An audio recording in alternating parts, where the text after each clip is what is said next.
ahubwo igisirikare cy'u Burundi gikwiriye kubyigiro kikavuga ngo ibi ni ibimenyetso bya indiscipline ingabo zacu zagize, ariko nta nubwo igomba gukomeza, agomba kugira igihinduka. Nta nubwo ari ibintu bimenyerewe ku basirikare. Withdraw ni ikintu gisanzwe, ariko rimwe na rimwe abasirikare bashobora gukora retreat cyangwa se withdraw iri tactical, ariko kuvuga ngo murasarendarinze biri full murigendeye none bitavuye muri komandoma yo ku rwego rwo hejuru y'ibukuri wanyu, that's a rare thing. Ntabwo ari ibintu biba buri gihe. Nk'umusirikare, ihame rikomeye rya mbere ryo mu gisirikare nyuma ya discipline ni kama ombi ya mukubwa iko ombi ni oda. Nimbi bukuru bagusabye ibintu ukabana bigiyeho urabipfira, nuko bigenda. Ibindi abari trayizo bakoze amakosa ariko bari bafite impamvu yo kuyakora, ndabumva. I feel their pain. Turi muri Green Square Park, jardin iherereye mu ikorosi ukatujya ku rwibutso rwa Gisozi. Aho ngaho niho hari jardin nziza cyane yagutse, iri n'ubusitani bwiza. Uraza ukifotoza ku bafite picnic na anniversaire n'izindi service zitandukanye. Nakubwira iki, ni karibu.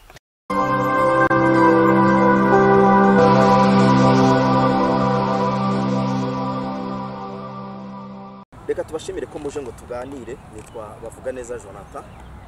Kuri screen za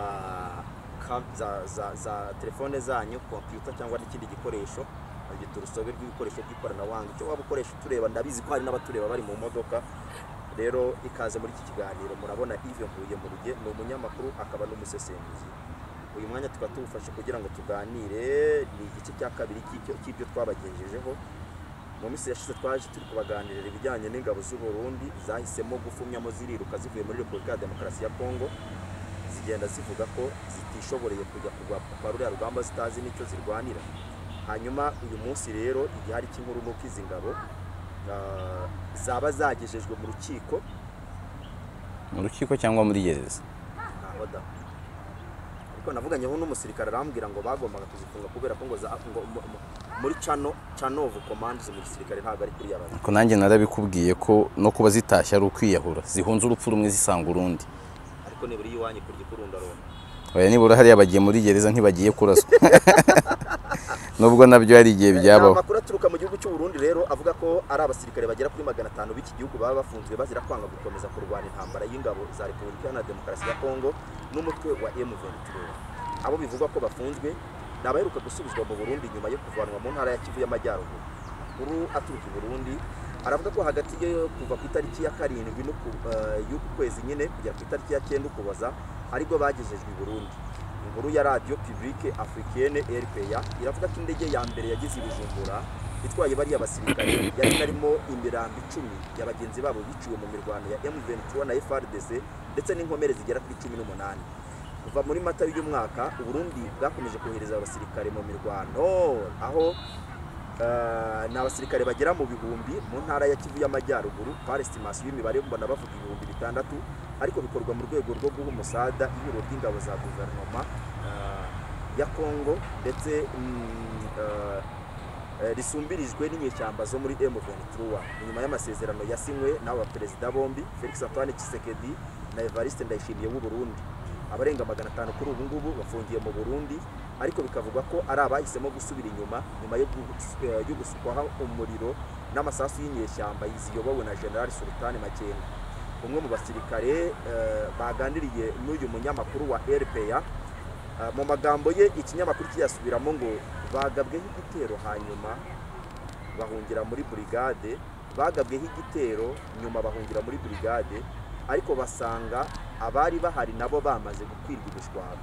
Baje gukomeza kugira icyizere cyo guhungiraho ingabo zari ziri muri ya Cesar ziri, ariko nabwo ngo ntabwo byashobokaga kuko batekerezaga ko nibajyayo M23 iri bubarasire hamwe n'ingabo za EAC.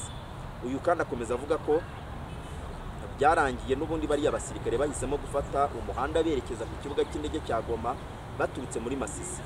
Ahangaha i Goma ngo ababakurikiye bakihabasanga n'ubundi babasabye gusubira mu mirongo y'urugamba bari baturutseho, ariko abasirikare bababera ibamba. Icyagombaga gukurikiraho ngo nuko bagombaga kubashakira indege ibasubiza iwabo mu Burundi. Ikinyamakuru Bwiza kiravuga ko ngo kibironse ku bw'imboni zabo bafite i Burundi, ngo nuko abasirikare bakigera i Bujumbura bahise ko bamburwa telefone zabo mbere yo kujyanwa mu mabaraka, mbere yo kujyanwa ku mbaraga mu kigo cya gisirikare cya Muzinda. Amakuru atangwa kandi n'imiryango y'abari abasirikare aravuga ko kuva ku cyumweru cy'itariki 10 Ukuboza bagiye bafungirwa ahantu hatandukanye, harimo ahitwa Mujejuru, niba ari Mujejuru, hasanzwe hakorerwa n'ubundi batayo y'122 y'ingabo z'u Burundi. Ahitwa Rohero hasanzwe hari icyicaro gikuru cya military police mu kigo cya gisirikare cya Muzinda, ndetse no mu Cibitoke mu cyicaro gikuru cya batayo y'112. Biravuga kandi ko aba basirikare bafunzwe mu buryo bubi cyane, kuko nk'abo ngabo 120 bagejejwe bwa mbere muri iki kigo cya gisirikare cya Muzinda bahise ko bamburwa impuzankano ya gisirikare ya FARDC, ariko basigarana n'imyambaro y'imbere ari nayo bose barayibambaye. Kuri ubu ngubu imiryango yabo ikomeje kotsa igitutu gisirikare cy'u Burundi igisaba gutanga umucyo ku ifungwa zabo basirikare, ndetse no gutanga amakuru ku basirikare bapfuye ndetse n'abakomeretse. Kugeza ubu ngubu nta gisirikare cy'u Burundi kiravuga kuri aya makuru, ndetse biragoye ko cyane yavugaho. Ive karame vuye muri reportage. Wakoze kwihangana kandi urabona ko wicaye wicaye nk'umukobwa uri mu Rwanda.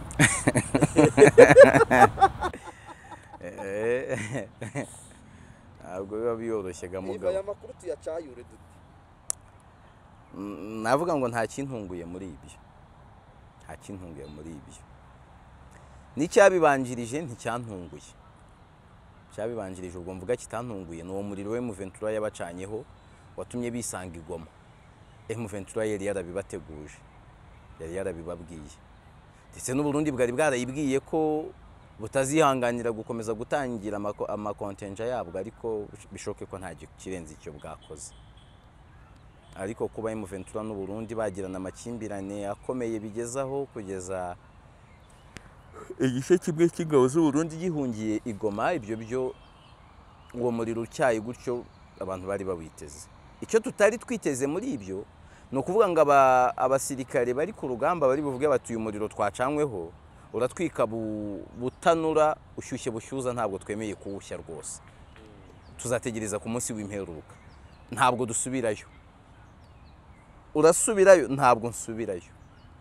Icyo ntabwo twari tukiteze ko byagenda kose, nta nubwo ari ibintu bimenyerewe ku basirikare. Withdraw ni ikintu gisanzwe, ariko rimwe na rimwe abasirikare bashobora gukora retreat cyangwa se withdraw iri tactical, ariko kuvuga ngo murasarendarinze biri full murigendeye none bitavuye muri komandoma yo ku rwego rwo hejuru y'ibukuri wanyu, that's a rare thing. Ntabwo ari ibintu biba buri gihe.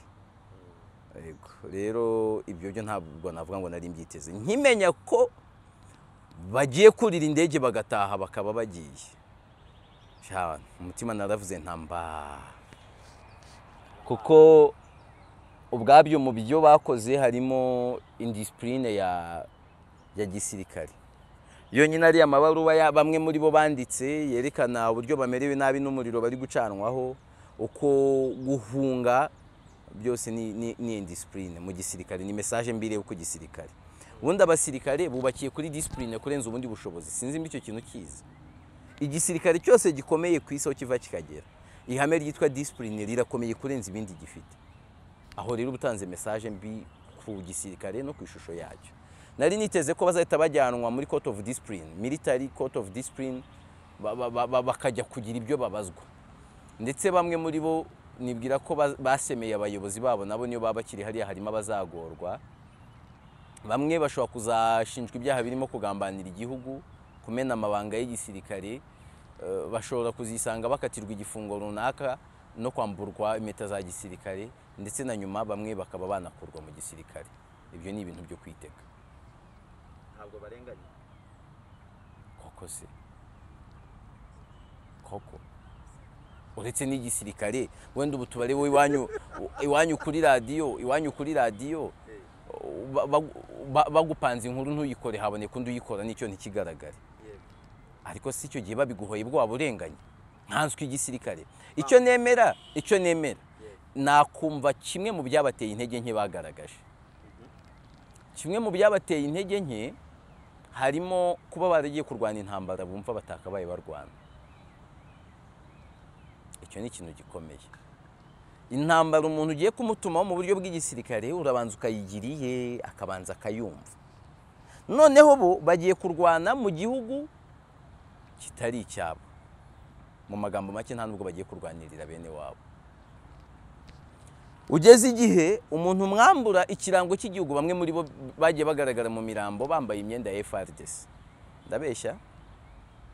Ubwabyo ni message mbi ihera ku wambaye uwo mwambaro. Jonathan, I'm very proud yo kwambara ibirango by'igihugu cyanjye. Nshobora kuba ntaranabyambara kenshi, ariko igihe kimwe nambara bwiriya myenda isa kuriya nabaga numva nambaye igihugu, nabaga numva nambaye u Rwanda.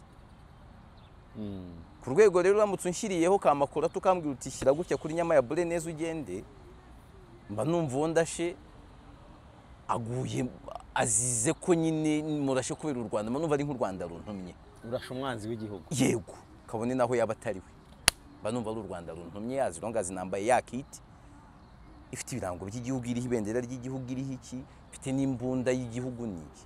Noneho ahandi uri kurwanira ku butaka butari ubw'igihugu, banaguhinduje imyenda bakwambitse igihugu kitari cyawe, wambaye identity itari yawe. Ibyabyo ni ibintu bigabanya morale ku muntu. Burya mwabikoze nka tactique y'igihugu cyawe mu kumvikana ngo tugiye guhindura ibi, ariko byonyine ya ntambara hamwe nahereye ikubibyemo nk'igihugu cyawe, biko nabyumva. Ariko none ugiye kurwana intambara umva itari yawe, bigusabye kutakaza we wanyawe, bigabanya morale. Sibyo? Bishobora no gutuma umusaruro uba muke. None cya kabiri uri kubona bene wanyu bapfa cyane ku rugamba. Ibyo bihinduka ibintu byinshi bikagucanga. Ariko nk'umusirikare ihame rikomeye rya mbere ryo mu gisirikare nyuma ya discipline ni kama ombi ya mukubwa ariko ombi ni oda. Nimbi bukuru bagusabye ibintu ukabona bigiyeho urabipfira, nuko bigenda. Ibindi abari trayizo bakoze amakosa ariko bari bafite impamvu yo kuyakora, ndabumva. I feel their pain. Ive mu by'abasirikare bazira no kuba barahunganya umwenda, kandi uriya mwenda ryari ibanga ryatewe bari bakaza bawambaye imbere mu gihugu byo si ikosa. Sinakubwiye kumena ibanga ry'akazi se, sinakubwiye kugambana se, sinakubwiye ibyaha bashobora gushinjwa. Icyo cyo kuvuga ngo bahunganya umwenda wari ibanga ryatere gishobora kutaza mu mpapuro, ariko nacyo cyaza mu birego. Noneho nk'aya makuru abasohoka avuga realite bihabera, ndetse ba Bob Ruburika bagakotinga ngo turabikesha bamwe mu basirikare bariyo. Those quotations nazo ya message twigeze gusoma ahubwo yasirikiye kuri WhatsApp n'amajwi n'abasirikare bataka. Urumva abasirikare ngo batatse igisivili bohereza ama voice note kuri za WhatsApp bati yemwe turashize akarekura. Ibyo nabyo ariko rimwe na rimwe ibyo nta nubwo mbinenga discipline y'uwo musirikare gusa, nanabirenga komandoma, sheferi ya komandoma yabo. Uriya ikintu cyitwa discipline militaire ni ikintu kimera nk'uko umwana anywa amashere karactine ikamubamo.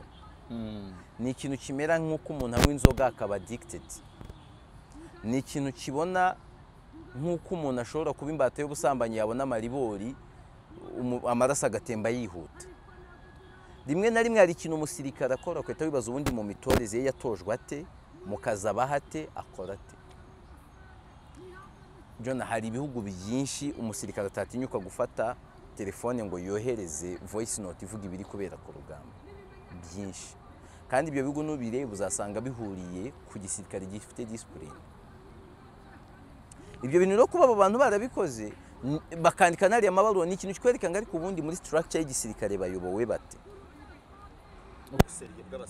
Ubuseriye guhera ku ikosi, ubuseriye kuba muri encadrement induction mu kazi, ubuseriye buri mu gukora akazi, ubuseriye buri muri refresher. Ntabwo umusirikare abagomba kugenda ngazane kitambi umwe babiri batatu. Hari umuntu ushobora kuzana kitambi kubera yanyweye kuri byeri umubiri akaba ari ukuteye. Hari n'abantu bafite imibiri tumva, ibyo bintu bibaho. Ariko ubundi kitambi uzabona imeze gutya, ntabwo ari umwambaro w'abasirikare benshi none bakiri mu myaka mito. Buriya amaze kuzamuka mu maranka yo hejuru, buriya kuzana kitambi nabitorera. ariko hari ibihugu uzajya kubona ukuntu umuntu ari ku rugamba afite kitambi, ni ikimenyetso cy'uko umwitozo uri fizike yari muke. Jona ubu nkanjye kuno meze ntabwo ubu njye nakiruka ku muvuduko metero 100. Uribuka uburyo twiga za primaire na tronkome bajyaga bakubwira ngo iruka ikibuga rimwe kabiri gatatu kabikora ikibuga ukiruta inshuro 10 ukiri fresh nta kibazo. Ubu ntabwo nakiruka mvuduka inshuro 5. Ubu ni kuvuga ngo nkwamfata kanjyana mu gisirikare uyu munsi, ikosi nabavunisha kurenza abandi kuko hari ibyo ntakora. None ibaze nk'umusirikare usa nkanjye, ndi civilian my friends, yewe y'amasaha 8 yo kuryama nuko wenda akazi kangora, ariko ubundi mfite uburenganzira bwo kuyubahiriza nta numpagaze hejuru. None itegeko ry'umurimo mu Rwanda ryarabyoroheje, ubu mbaye mfite n'akazi k'abandi, amasaha yo kuryama akazi kugatangira saa 3, nta kazi kageza saa 1 gakomeza. Twumva amasaha yo kuryama umuntu aba afite, warenzaho ukaburamo ya siporo. None ibaze umusirikare ufite iyo kitambi, hinda biba ari ikibazo. Biriya bintu birerekana a high level of indiscipline mu gisirikare cy'u Burundi. Ndabizi inshuti zanjye z'abarundi ziri bundakarire, ariko nicyo bivuze. Ariko nanone birerekana ko ibyo ni umusaruro w'ibindi bibanza mbere yo kubajyana aho ngaho. Ive ntabwo ibibaye kuri aba basirikare 500 b'abarundi bafunzwe bishobora guteza umwuka mubi cyangwa umwiryane mu gisirikare cy'u Burundi. Abasirikare 500 ntabwo ari bake Jonathan. Abasirikare 500 ntabwo ari bake mu gisirikare cyose, ndetse ibyo wita guteza umwiryane ibyakozwe n'abari abasirikare bizagira ingaruka ku bayobozi benshi, barimo wari uyoboye urugamba rwabo, barimo n'abandi bashobora kuba bataradisatinze. Biri ubundi no kudisatinga ntaho bitaniye, ingaruka zizaba nyinshi. No kuvuga ngo umwiryane nawe ntiwabura. Bari abafite reri kamarade bari mu gisirikare basigaye i Burundi, bafite reri compatriote basigaye muri Kongo. Ntabwo byabura abari ibintu abantu batekereza bitandukanye, ariko nanone kubahana abasirikare cyo mbakundira mugenzi wawe baramuhana, ari inshuti murarana musangira muri mesi, ukahita umenya nyine byabaye, ukahita uvuga uti nta kundi ugakomeza akazi. Ahubwo igisirikare cy'u Burundi gikwiriye kubyigiro kikavuga ngo ibi ni ibimenyetso bya indiscipline ingabo zacu zagize, ariko nta nubwo igomba gukomeza, agomba kugira igihinduka. Ive tunagana ku musozo, uwafata aya makuru tuyatwaye gutya, hakaba n'ababona ko Uganda ishobora kuba hakirimo ka insanova pa hagati n'u Rwanda, ariko bakavuga ngo tuzabihimura tunyuze inyuma. Nta wabihuza akabona ko irya Katabarwa, arya ni Emmanuel Katabarwa, irya Emmanuel bya Bintu Keita n'ibindi atari amagambo ashobora kurangira gutyo. Kubihuza no kuvuga ngo Uganda n'u Rwanda aho hari insanova pa, nanjye ndumwe mu bantu bagiye babireba kwa kudasobanukirwa Uganda uburyo Kongo iyayishinjaga ihuhaho iterura ku bijyanye na M23. Umubano wa Uganda na Kongo, umubano na M23 ni ibintu nyine abantu bamwe nanjye ndimo batashiraga amakenga, ariko kubivuga gutyo ngo hari byinshi byo n'u Rwanda batarasotinga out n'ubundi nibwira ko birahari kandi nabo banza batabihakana, ariko ntabwo natekereza ko Uganda koko izakoresha ibyo bintu mu kwihimura ku Rwanda, ngo ivuga iti kurwana intambara yacu hagati yacu byaranze cyangwa se byabuze gishoboka, ariko tuzenguruke mu gikari tubikore mu bundi buryo. Ntabwo nabibona gutyo.